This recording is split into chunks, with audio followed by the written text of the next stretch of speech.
Hi guys and welcome back. And it's been a minute since I've been on this, but here we are together again to talk about these fools because the rest of them are as exciting as a colonoscopy. So anywho, let's dive into the Chernobyl-like toxic couple of Mahmoud and the girl who cried victim. So we start off with Nicole ironing some pink bubblegum pants, and of course some major drama just happened. So she tells us it's been a few days since their crazy fight. You know, the one where she kidnapped him from the side of the road? Just get in the car. No, I'm not gonna stop. No. And honestly, it's been like fights plural, because I think there's been like at least 10 in his first 3 days. Also, if it's only been a few days since that incident, then Nicole, can you please recommend whatever hair vitamins you use? Because I swear her hair grew a tad of a lot. So Nicole tells us that Mahmoud finally made it to a mosque. And things were going well for a while. He went to the mosque for the first time. Yeah, Nicole, you should have been the person that should have taken him to a mosque when he first got there. But instead of doing that, you took him to try on bikini t-shirts on a pier. But now that we know Nicole a little bit better, it's honestly not surprising that she took him to a place that she would enjoy, not that he would enjoy. So I thought maybe there's still hope for us and that we as a couple can be happy together here. And the funny thing about this whole mosque thing is that she says that she thought that there was still hope for them since he did go to a mosque and he did make friends. If you care about him so much to the moon and back, as you say, then, you should have taken him. So anyway, apparently they had a fight. Like, what else is new with these two? It would be more shocking to hear that they had an enjoyable day together than a fight. He's been accusing me of cheating on him, accusing me of all kinds of things. Because according to her, she went out for only a couple drinks and she came back and she wasn't even tipsy. I'm not hiding the fact that I had a couple drinks. If I were Mahmoud and experienced this Nicole after drinking... Dude, Shut up, Mahmoud. stop. Yeah, that's fine. Take a walk, but don't take a step. It would be triggering to even deal with Nicole after a couple drinks. And why do I get the feeling she's not a 2-drink type of girl? Because a couple means 2. Okay, so then she proceeds to tell us that Mahmoud asked her to see her phone when she came home from the bar. And she refused. When Mahmoud assumed that she was cheating on him. And I don't want to cheat on Mahmoud. That's just more of his, I think, control stuff. And yes, she doesn't have to show her cell phone to anyone. But remember, folks, this is the dumb chick that didn't even ask permission to Mahmoud to see his phone when she thought he was cheating on her. She just went ahead and went into his phone behind his back. Why you go to my phone? You think it's okay? It's about as okay as you having chats with girls. So, Nicole, you're kind of being a little bit hypocritical in this situation, if I do say so myself. So I need to take a minute because my dog Mango wants to tell you to like and subscribe. All right, let's get back to the show. So now she's all confused.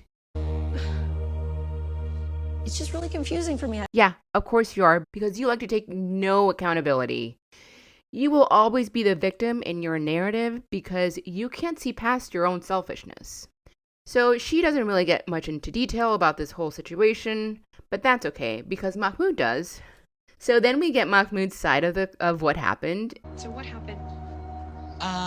And he goes into a bit more detail about the night in question. So around 8 p.m., Nicole messaged him and said she was on her way home. I said I'm on my way home, and she didn't back home until 2 a.m. and she back drunk.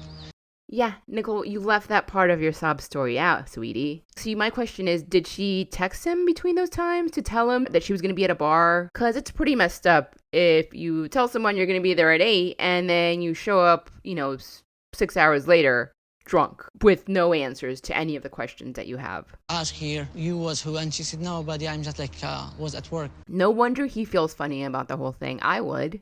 But here's the thing, if Nicole was with Olga, why didn't she just tell him right then and there? Now, I'm not here to accuse anyone of cheating, but I am here to speculate. And if we are going by track record alone, me thinks that Nicole is lying. Not saying that she was cheating, but she could have been with a dude friend, and she just doesn't want to tell him. I don't know, but it does smell like a little bit of stinky BS here. So then he tells us that, He asked for her phone. What she have on her phone, she freaked out. So this make me feel sure like there's something she didn't want to miss it. So he tells us that he doesn't believe that Nicole cares about his feelings anymore. True, she doesn't. And with that, he doesn't trust her anymore. And he shouldn't, because if someone doesn't care about your feelings anymore, that means they don't respect you, and they're just gonna do as they please. You saying she lied about like makes me feel like, okay, here I can't be with you. So with all this, he tells Nicole that he doesn't have feelings for her. Ouch, that's pretty harsh. Because again, he feels like she doesn't care about him. So, that was his side of the story. So now cut to Q and Mahmoud entering the apartment where dreams go to die. And they go over the entire night that we just talked about. I said, I'm going home, and then I went and picked up my friend, Olga, instead, because she called me. She was having a fight with Julian. And from the story that she's retelling, it sounds like she didn't say anything to him that she wasn't coming home and going to the bar with Olga. I went to Olga's and picked her up. At least that's what I took from the conversation. So then she turns the tables and completely shifts the conversation. You know what gets me worked up? Is just you in general. You work for the CIA or something. You're so crazy. So the blame and discussion goes from the night in question to just him and his actions and how he's controlling.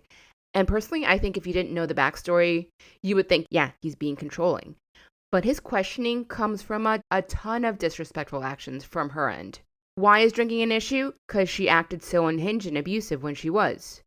Little hateful little. Hey, wait. And why is he upset that she made it back at 2 a.m.? Because she said she was going to come home at 8 when she really showed up at 2. So I understand why Mahmoud is feeling the way that he is. So in her interview, this idiot, and I swear, this girl is truly jaw-droppingly moronic. She says the reason why he is acting the way that he is towards her is because she's American. Really, it's just me being an American.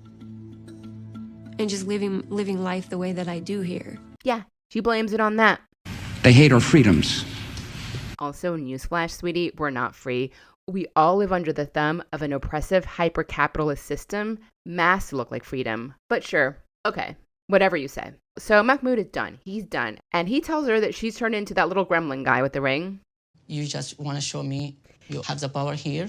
This is my way, you accept or not, you.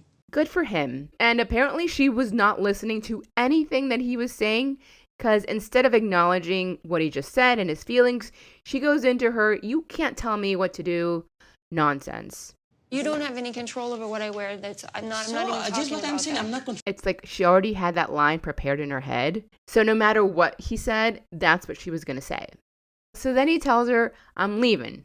And again, she's not listening because all she says is, All right, so you don't get to say that to me again, and tomorrow you don't get to wake up and pretend like everything's normal. No. girl, he just told you he's leaving. There is no tomorrow.